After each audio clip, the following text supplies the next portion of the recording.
Hey, Matt here in the Service Corps studio. In today's episode of Toilet Talk, we sit down with Russel Shepard from Shep Boys Waste Management. Russell is an 8-year NFL veteran who left the NFL to start a portable sanitation business. His story is one that you don't want to miss. So let's get back in the booth and get this started.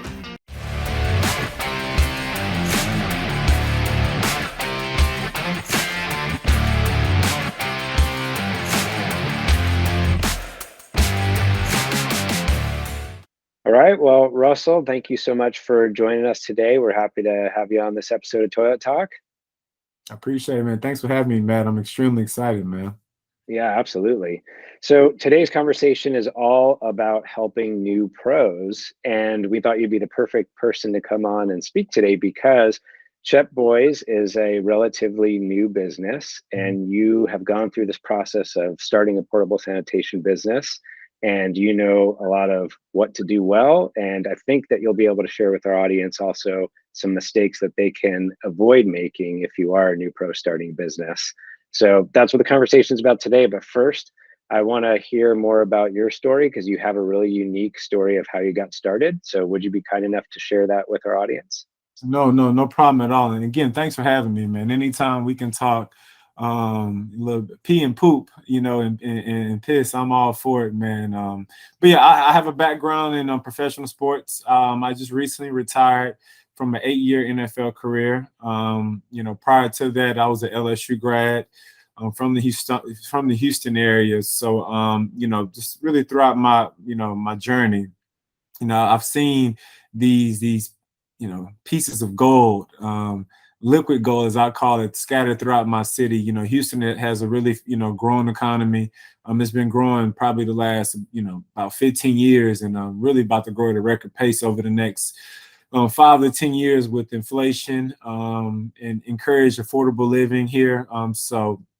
When my last year in the NFL, I was getting a little burnt out. This was year 8. I was playing in New York. I was with the Giants, and I reached out to a friend of mine. He started a company called Zeters, and I'm not sure if you're familiar with Zeters, but Zeters is a third-party, waste broker company, and he's John Farley. He's the CEO and the president of the company. He started Zeters in 2009.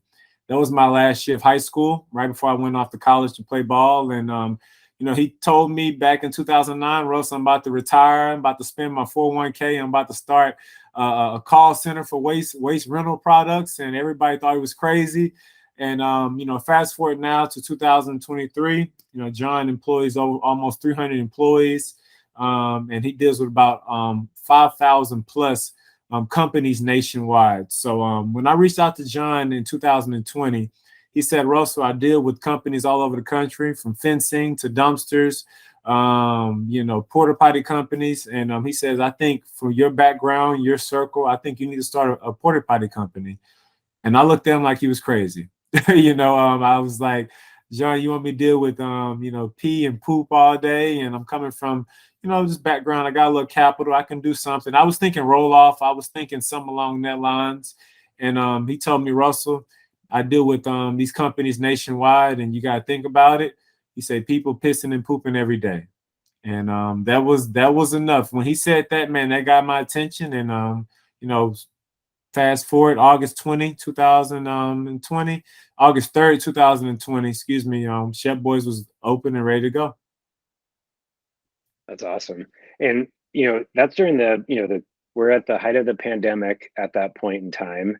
And so like how did you know that this, yeah, people are gonna always have to go to the bathroom, but how did you know that starting something like that in a pandemic was the right time? Like, what were your thoughts about that? Well, we really didn't know. What I did know is I knew that I didn't think we were going to have a NFL season.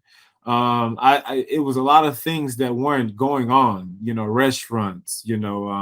Just across the board. People couldn't make contact. People couldn't be out in the open. So, as we were, building the company, we really started building the company that February in 2020. That was the start of kind of the pandemic. And throughout the pandemic, as I'm seeing companies fold, I'm seeing companies go through. I was just doing my research. I just seen waste companies, in particular, the liquid waste, what we deal with, they were growing, they were doing good. So, once I didn't think we were going to have a season. And once we kind of, it took us about 7 months. Once we got the company licensed, permitted, we got our first truck, we got about 125 toilets and some hand wash stations. Once we got all of that going, like I said, around August 3rd, we went ahead and started the company. And what happened is, probably a month or two into the company, we were covering our overhead. We made, I want to say the first month we made about almost 10 grand. And we thought that was crazy. Again, I'm coming from $1 million job. I'm playing in the NFL. So, the second month into the company being open, I was supposed to sign with the Baltimore Ravens. I was flying out that Monday to work out and potentially, be with them that upcoming season. And what happened, I pulled our sales report that month, and I seen that we covered our overhead, was, making a little profit.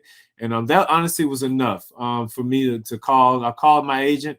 I called the Baltimore Ravens. I told them I was going to make exit left. And, they said, "What are you doing?" I said, "I'm starting a PortaPotty company. I'm about to hop in my pump truck. I'm about to learn the business, and I'm about to take off." And, literally everybody besides my two partners, my mom and my dad. My mom is my COO, and my dad is my head of outside operations. Everybody thought I was crazy. And, when I retired, we had probably 15, rentable items out. And fast forward now, man, we have right under 600 rentable items out. And, we've been labeled the fastest growing waste startup in the Harris County, the city of Houston area so far. Wow. Congratulations. That's awesome. And I can only imagine your agent in the Baltimore Ravens going, "What?"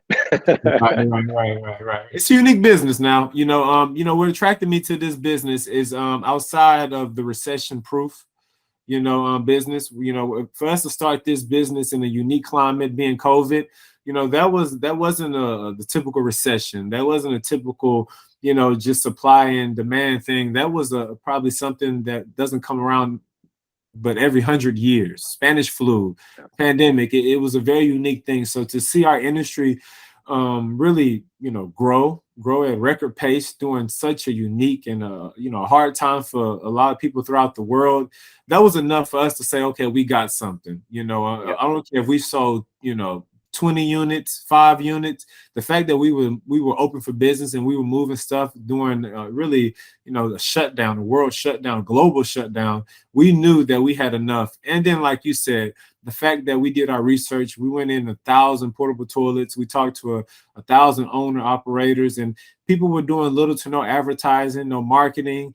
People weren't, their service was poor, was horrible service. And we seen that you can grow in this business with poor service and little to no marketing because it's such a need. So we're excited what we can do if we provide the service and the marketing. Mm-hmm. Yeah, that's great. Everything that you talked about there, it goes back to, in the beginning, you had to get a solid business plan. And I think that's something that if you're a new portable restroom operator that's thinking about getting this, or maybe you just started, how did you guys go about writing your business plan? And can you maybe share a little bit of why that was so important? No, 100%. I mean, in this business, a lot of people just in business in general, they when they put their plan together, they're planning for failure, and in the waste industry, a lot of times the number one thing that tends to knock a lot of people out of business is success. They don't plan for scaling. They don't plan for running out of restrooms. They don't plan for having to buy other pump trucks and, being able to hire and train properly. So with us, it really started off and saying, what was the things that how can we disrupt the market? How can we solve problems? And the biggest thing that we seen when we putting together our business plan and our model, our foundation to the company, was service. Whether we're talking to an owner who has 20,000 rentable units out, or we're talking to a service technician driver who's running an everyday route, everybody says service is everything. And everybody says it's cleaning, it's showing up on time. It's being able to brand your restrooms, all four sides. You know, that was the marketing piece we seen. We seen that the waste industry in general struggled with providing a consistent and dependable service, and we seen that they did little to no marketing. You know, companies doing 30, $40 million a year in revenue, and they have, you know, they barely have a website. You know, they don't have any type of, you know, marketing tools on their rentable items. You know, they don't decal all four sides. So being able to realize what our foundation was, and that was service, and then being able to build off our service with a strong marketing campaign, buying restrooms that were you know, they talk to our customers, or they talk to our construction guys. You know, we bought bright orange restrooms. I got the idea from an owner of Orange Theory. He's a franchisee owner, and he said the reason they use orange is energetic. It promotes safety. It gives, you know, what you need, what you're trying to appeal to with your customers. So we said, being in the construction, being in the industrial industry, we want to be able to speak safety, speak awareness. So being able to know our product, know what our service was going to be, we had the foundation to what we were going to build, and everything else came was just learning, you know, learning on the move. You know, just, you know, learning how to properly finance your vehicles, learning how to properly find your manufacturers of your portable toilets, things that you want to add to your units so they can have a different, you know, twist to them. You know, we use solar lights, we use solar vents, you know, we use anything that we can to get an edge on our competitors and just be different. So being able to create our product, figure out what our foundation to success was going to be, and having a consistent service, that was the most important thing, and everything else just came as we just kind of just went along. Hmm.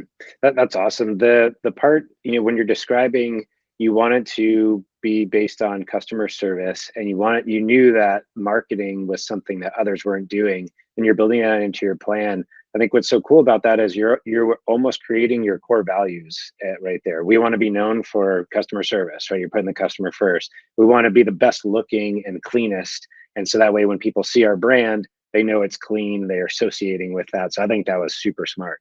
No, exactly. And, you know, and once you got a good brand, and you have, you know, you have a culture of cleaning, a culture of being consistent, dependable, then that's when, you know, like I said, being able to properly, know what your capital is going to be when it comes to investing, being able to price things out right. We think that's a big problem in a lot of markets. You know, a lot of people, they have this equipment on their properties, on their yards, and they just want to get it off their yard. And what they quickly realize is, once you get 100 units out, if it's not priced right, you're not going to be able to you know, pay yourself, pay your drivers. You're not going to be able to properly scale. You know, you're going to always be dipping in your savings and your emergency funds. So being able to price these things out, and again, pricing things outright is not just good for your business, it's good for the market. You don't want to mess up the market by being too low, because again, you know, it's going to disrupt, the flow of things. There's ways to be a friendly competitor, and what we've seen in our short existence, being able to price things out right, it helps you, it helps your competitors, it helps the overall market, and then it's our way of doing good business. So from creating a product, creating the culture, the service, being able to price things out right, being able to know how and what's our scaling pace, knowing, okay, we want to grow 100% every year. Okay, look, we just need to, this is our price. Because if you underprice things, sometimes you grow too fast and you can't afford the growth. So, pricing, product, culture, those have been really our ingredients to success.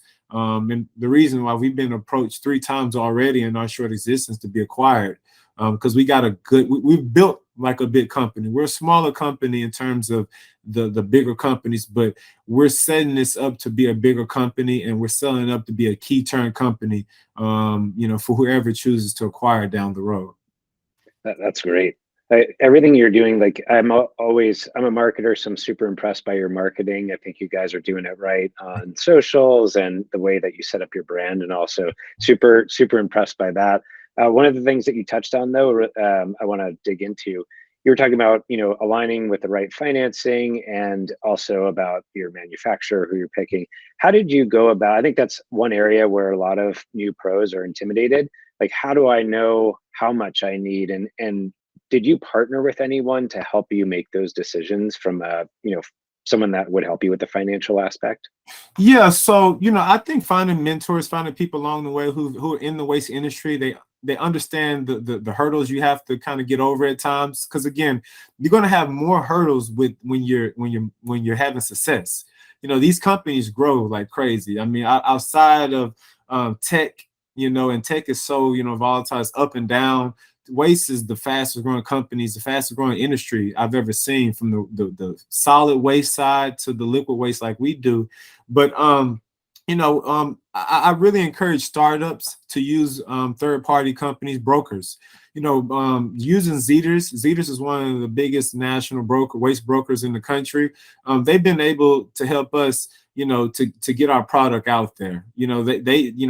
Waste is such a need. You can have solid partnerships and be able to move product, so you then can save money. You can be able to, spend your own money and reinvest in yourself. And then on the other hand, being able to, there are banks, there are financial institutions that understand waste companies, and you can have little to no experience, but if you're in the right industry and your financials, your P&L sheets are set up right, your books are being closed at the end of every month, they'll give you financing. They'll give you a line of credit to go out there and buy you, 2 or 3 trucks, to go buy you 100, 200 portable, rental equipment. So being able to be set up right, being able to be organized, then you'll be able to find financing. For the first year and a half, I was financing everything myself.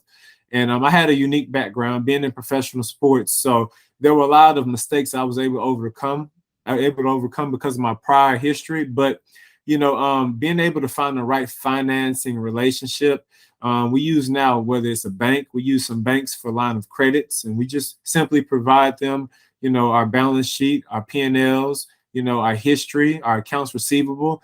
Being able to be organized and present that to a bank, you can get a pretty good line of credit to go out there and buy you some equipment, to finance some trucks or pumps or whatever you need. And on the other hand, being able to be organized and be set up, then you can walk into any manufacturer that makes any pump truck. They make anything. You just have to pick up the phone, make the calls, take care of the relationships. And that's what we did. Before we bought any truck, we took an hour and a half flight to North Carolina. And then from there, we took another 2-hour drive to Gretna, Virginia, and we went inside Amthor International's manufacturer. And they're the biggest tank developer, manufacturer of pump trucks, vacuum trucks on the East Coast. And us being a young company, me sharing my story, just saying we just want to learn, they allowed us in the warehouse, the factory. They watched us. We watched them make trucks. We talked to them, and they gave us the experience. So I really think just calling people, communicating, telling your story, being very transparent. Look, I have little to no experience. This is what we're doing. People will figure out ways to work with you, because again, waste is such a need, man. These banks, these lending companies, they'll work with you because they understand the industry. Mm-hmm.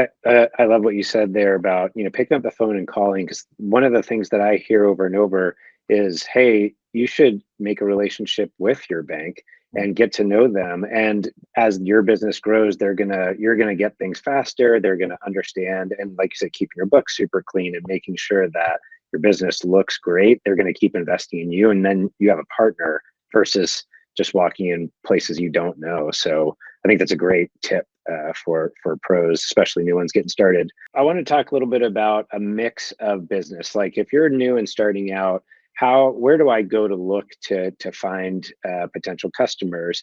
And we put out a benchmark report recently that said we surveyed folks and 300 portable restroom operators, came back and gave us information. And what it showed was the majority of profitable pros get their business from 2 categories: home builders and the commercial space.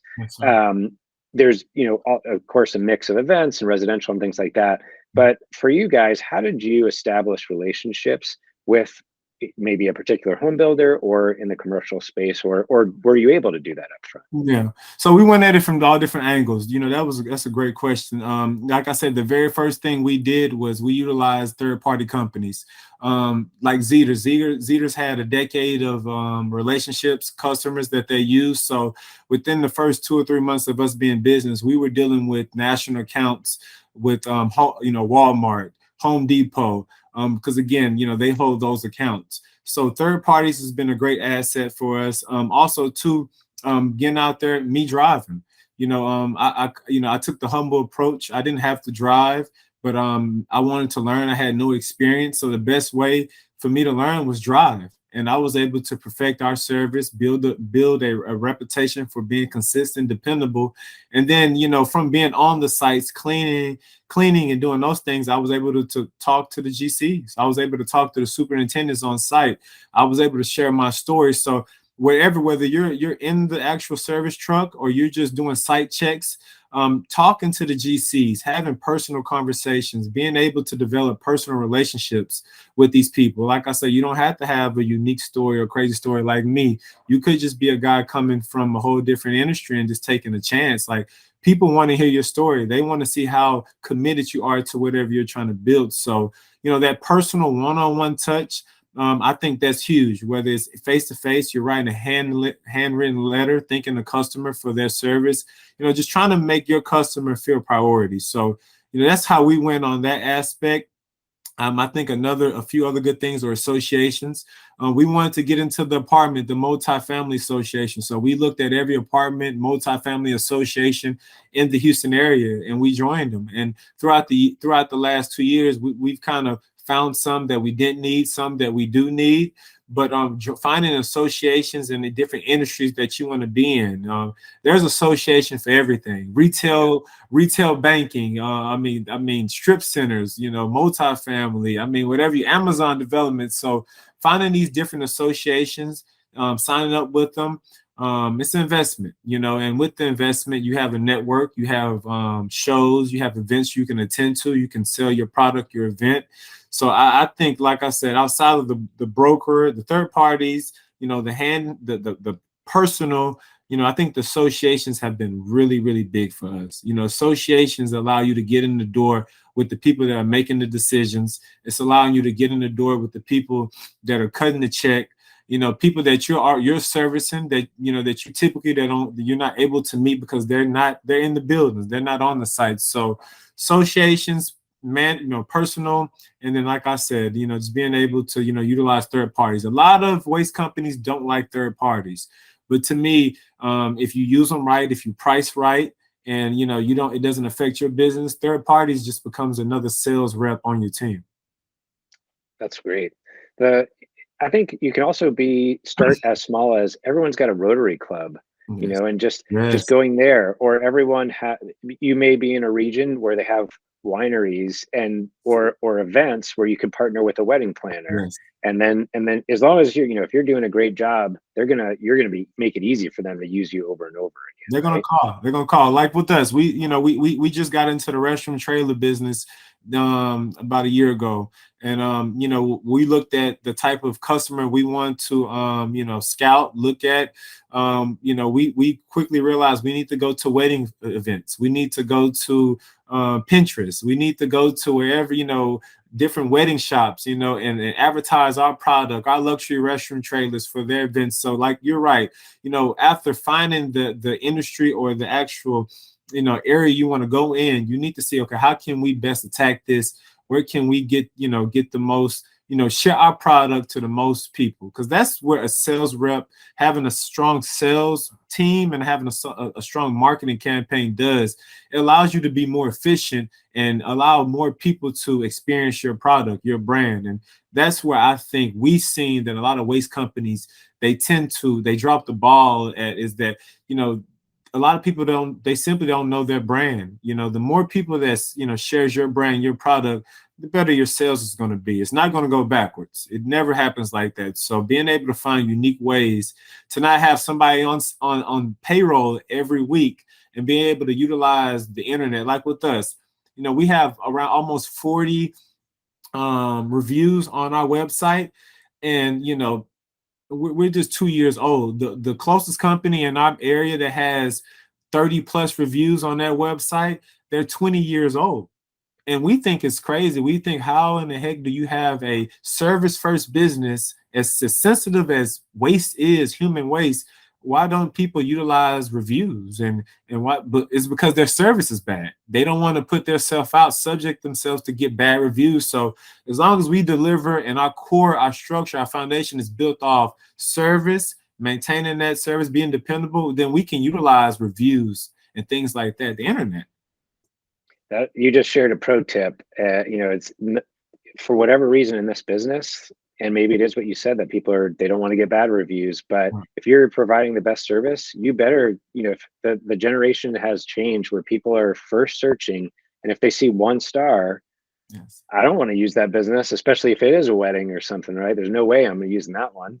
Not at all, not at all. And like you said, you know, I mean, you can, you know, it's just doing it the right way. You know, outside of, like I said, the marketing, the undependable service, we just seen that, man, like these companies, man, and again, it's a part of marketing, but utilizing the internet has been the waste industry is so behind when it comes to that. And again, a big part of it is they don't have to. You know, waste is such a need. People are going to call you anyway, and people don't want to overexpose themselves, knowing that they have too much equipment out and not enough manpower or equipment. So as long as you don't get too greedy and you maintain your true principles, your values, your core values, then you'll be able to utilize the internet, because I think it's insane to not have a company in today's time and not utilize, you know, the social medias, the internet, the websites. I think it's crazy.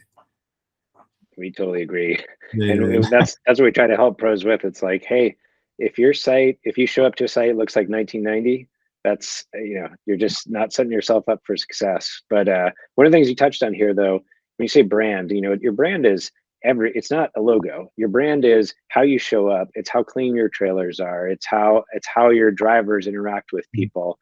Mm-hmm. And to get your brand to be consistent, you have to have consistent processes that you set up. And if you're a new pro, it's the best time to set those processes up. How did you go about that? You know, with us, we're family started. So like I said, you know, we utilize communicate. We over communicate. I tell my guys every day, let's over communicate, because shit's going to happen, as they say, you know, literally. So, you know, a big part of us is, like I said, when we built this, you know, I'm really good friends with, excuse me, the Smooth Moves. They're a company out of Houston. They're about 7 years old. And, you know, I talk to them all the time. And like I said, you got to set yourself up to be a bigger company. So the biggest thing with us, for example, Service Corps, we said once we get over 400 units, we're going to utilize Service Corps. You know, we're going to pay that, and we're going to figure out a way. You know, once we got to the point, the first 2 years, we just worry about making money. Let's just make money. Let's just get money, and let's just figure out the rest as we go. And now we're making money. We have rentable items out. We have a staff. Now it's about putting those things in line, like you said, you know, having the technology, the softwares to keep up with all of our stuff, having the training staff. We have a training course every quarter, a driving training course to make sure that we're promoting, we're teaching, giving our guys all the tools they need to be successful out here. So, you know, once you get it going and not just getting satisfied, because most portable toilet pro operators, they just, once they get to generate money, they have residual, they got enough projects, they don't look to perfect it. And again, you know, our margins in the waste industry are anywhere from, you know, 10 to, I've heard they get up to 45% if you're doing well, you know. So utilizing Service Corps, utilizing GPS, utilizing cameras, outside facing camera trucks, you know, all those things are going to help get you to the next level. They're going to perfect your processes. They're going to protect you, because I seen, once I got out of the truck and I'm managing 5, you know, drivers, you know, plus a yard man, plus inside sales team, and trying to, you know, oversee a company, you got to have the proper softwares, the proper things in place so you can run efficiently, because you can't do everything by yourself. And I think a lot of pro companies, they're set up like mom and pops, and there's nothing wrong with it. But again, at some point, whether it's you or it's the person that inherits the company, at some point companies get sold. And the way you get the most out of a company, the way you effectively run a company, you got to utilize the resources that come with it. And so, like I said, being able to, we took on a large overhead at first because we utilized Service Core. We were using GPS systems. We were doing daily maintenance to our trucks. And like I said, all these things now have turned into our success because now we're efficient. We're margining close to 50%. And like I said, our staff is competitive. Our staff is good. They're trained properly. But again, you got to do the steps first, the small things, as they would say. But well, you are, like everything we talked about so far, you're like the perfect example of what you should do with a business. And so I really hope that folks that are watching this, that are trying to figure this out, really learn from you, because you've done so many things right. And one of those, what I'm hearing here is you built a culture that you wouldn't be able to do repeatable processes if your people didn't buy into your vision as a company to provide the best customer service. How did you create that culture? I would probably say just doing whatever I ask my team. I don't ask my team to do anything I don't do. I wouldn't do, excuse me. If I have a guy who's overworked, because a lot of time the turnover ratio and the waste industry, whether it's, physical trash, liquid trash, the reason to the high turnover is overworked. People don't feel priority. So, for example, I had a guy who worked pretty hard for 2 weeks straight. And I told him, I said, go home. He showed up to work one day. I said, go home. I said, you're still on the clock. And I jumped in the truck and I drove it. I did his route that day. Find out ways to motivate our guys, our ladies, with our sales reps, if they go out there and they earn a strong contract, we give them a residual percentage of the sale on a monthly basis. With our service guys, we get to know them well. When they come, they work a lot of hours. We got some guys that come in at 3, 4 o'clock in the morning and they getting off at dark at 7, 8 o'clock. So what we do with them is we make sure they got breakfast.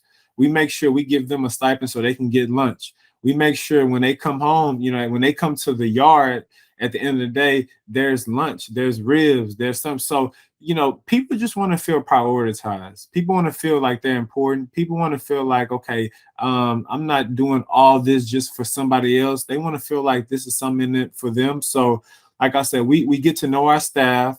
We're not scared to get dirty. My lead driver is also too my partner, my father. He's outside of overseeing operations, he's our cleanup guy. If a truck misses a site, or if for whatever reason we couldn't get to a restroom because of the conditions, the weather, my dad is the next guy who comes up. He cleans up the routes. So, being able to show our guys, our team, that we're going to do whatever we ask you to do, being able to show them that we care, we invest in them, not just on a business standpoint, their personal lives. So, just being, that's how we've created, just being good people, doing good business. Is really nothing too complex to it. And then as time goes on, we continue to add different resources, different tools that they can put in that bag. Like I said, the Service Core, we had 3 or 4 drivers the first year, they just utilized pen and paper. They're writing the routes down. We're going over the routes. We're texting. We have a text chain. So as time goes on, being able to add to their tool bag and making their job a lot easier, it shows them that we're not taking the money and we're not just going on trips and doing whatever. We're putting it back in the business. So, your team is going to know how committed you are. And that's what we noticed. Me being a team guy, coming from a team background, I knew that I wouldn't be able to, BS my team. So whether it's the labor, it's investing in them, it's being a listening ear for them, we go all out for our team, because again, you can't build anything special if you don't invest in your staff and your team. I love that. It's human first, right?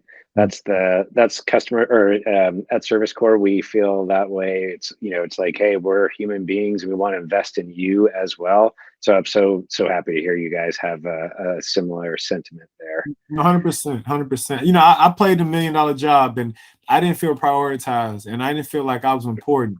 And so even with me making the money I was making and having the notoriety and being a part of that NFL shield, I had enough. So if I, me myself, living the American dream, living, the dream of so many, young men and women, if I didn't feel prioritizing that, that was enough for me to walk away. So I knew at the end of the day, if I wanted to keep a low turnover, just keep my staff, be consistent with my team, I had to treat them right. I had to. Nice. All right, so here's the juicy part. So Okay. tell everyone, maybe you can share a few things that what to avoid. What are the mistakes that you don't want a new pro to fall into that maybe you experienced? Um, I would say, like I mentioned it earlier, but I really say plan for success. Very few people I hear hop into this industry and they don't have success. A lot of them just get stuck, and they get stuck in a certain, they're not able to take the next step because they didn't plan for that next level of success. So I just really encourage, you gotta have a capital plan. How you gonna spend your money?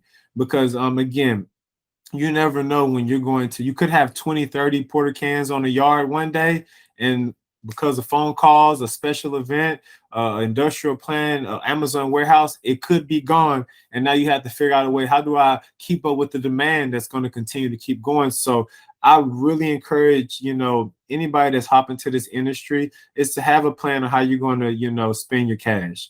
When I first hopped into the industry, being, I'm still a fairly a young man, but just not having a strong entrepreneur background, I was buying $100,000 trucks outright and just spending the cash on trucks. And what I really found out throughout the years is, why tie all of my cash into a truck?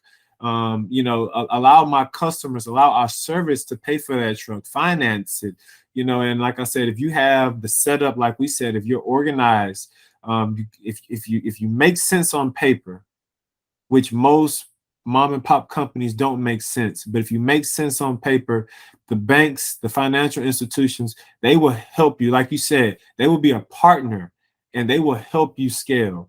I don't like to see a lot of young pro operators give up equity, because that's what tends to happen. A lot of them tend to they get in cash. They areas in their business or within their journey, and they need cash, and a lot of them tend to just go run and give it up to a private equity firm or somebody, or they just sell the company and go to something else. But banks, if you're set up from the start and you keep track of all your transactions, and you have a strong accounting, if you yourself don't have an accounting background, you find somebody that you can consult with, or you find somebody that can help you. If you can keep track and organize your books, a bank will help you grow this to however big you want to be. And like I said, you could be a company like Texas Outhouse. Texas Outhouse is in our industry, our market. Again, they have about 20,000 restrooms, from what I was told, that they service on a weekly basis. And they're able to do that because they're built right. Texas Outhouse, they rent trucks. They lease them. They don't own all their trucks. Texas Outhouse, they consult, they have tons of accountants on staff. They have tons of banks that they deal with that help them scale. And they've done little to no acquisitions in the last 20 years. They haven't bought anybody out. So you can organically grow this and do it the right way. You just got to be organized. And I think, having a plan allows you to properly stay organized, because again, if you're not organized and if you don't have a plan on how you're going to spend your cash, and okay, look, we're going to do this, we're going to spend this $100,000 on just rentable equipment, we're going to spend this like, if you don't have a plan, then it's just going to go crazy. Because like I said, people are shitting and pissing every day, and sometimes you don't have time to figure out, at that moment, what you're going to do. You need to have a plan. You need to follow the plan. Yeah. What something interesting there is also Texas Outhouse. They are, what I find in this industry, and one of the main reasons I love this industry, is people are really helpful with each other. They're not, you might be a competitor with someone, but they're willing to help. And I think sometimes if you're new, you could go to the larger person that, or maybe at a trade show, you meet someone larger. They will sit with you, I guarantee you, and tell you some of the things that could help you, or help, like you just shared, help you avoid some of the mistakes of, I'm going to pay cash for a truck instead of financing it, and the reasons why you would do Right. that, and just understanding that. Right. So I think that's great. Very, very humble business, you know, very humble business. Like I said, you're dealing with anybody that's dealing with human waste, you got to be somewhat a humble guy from top to bottom, from your service, your yard man, all the way up to your presidents and your CEOs. Like I said, very humble business. So I've talked to every owner in the Houston market, and they've ranged. They range for people doing, you know, $250,000 a year in revenue to, like I said, supposedly $100 million a year in revenue. And everybody is just a good person, overall good person. You don't last in this business and not be a pretty decent person. You know, if anything, you're gonna always have some, you know, you're not perfect. So you're gonna have some people that are unhappy about situations, service, or whatever. But for the most part, you gotta, you know, everybody I've come across is a pretty genuine person. Good people. Good Yeah. people. Yeah, I totally agree. I love this industry for that.